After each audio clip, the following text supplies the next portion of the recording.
président Trump. Il faut voir les mots qu'il emploie. Je vais tout faire péter. S'il ne respecte pas l'ultimatum. Ouvrez ce putain de Détroit, bande de bâtards, sinon vous vivrez en enfer. C'est un langage peu habituel sur la scène internationale, et en particulier pour un chef de guerre qui engage la vie de ses hommes. Nous voyons bien que les buts de guerre affichés n'ont pas été remplis, qu'ils ne sont pas susceptibles d'être remplis par la force. La vérité aujourd'hui, c'est que là où ils sont inarrêtables, les Américains, c'est dans leur capacité de destruction et de rendre la vie impossible en Iran. Mais il y a une deuxième réalité. C'est qu'à côté de cette logique de destruction, il y a une deuxième logique qui s'est mise en place depuis déjà un certain temps. C'est la logique de déshumanisation. Le peuple iranien, il n'est pas là, on n'en parle pas.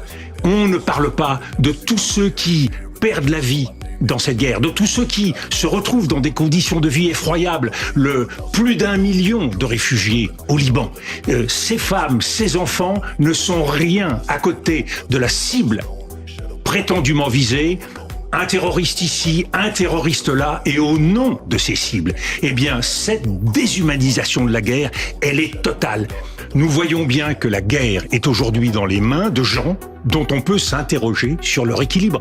Quand on écoute Pete Hegseth, qui fait des pompes à côté des militaires, comme si ils jouaient dans la même catégorie. Oui. Quand on écoute Donald Trump, le leadership américain est aujourd'hui plus que discutable.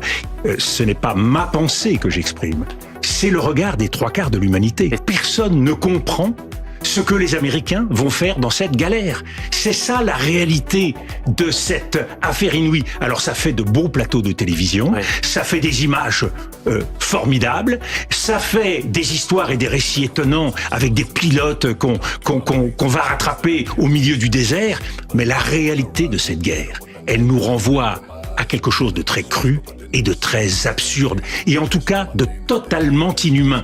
On ne peut pas agir selon son bon plaisir quand on détient dans sa main la vie de millions, pour ne pas dire de dizaines de millions de personnes. Vos mots sont bien tièdes par rapport à une réalité beaucoup plus crue.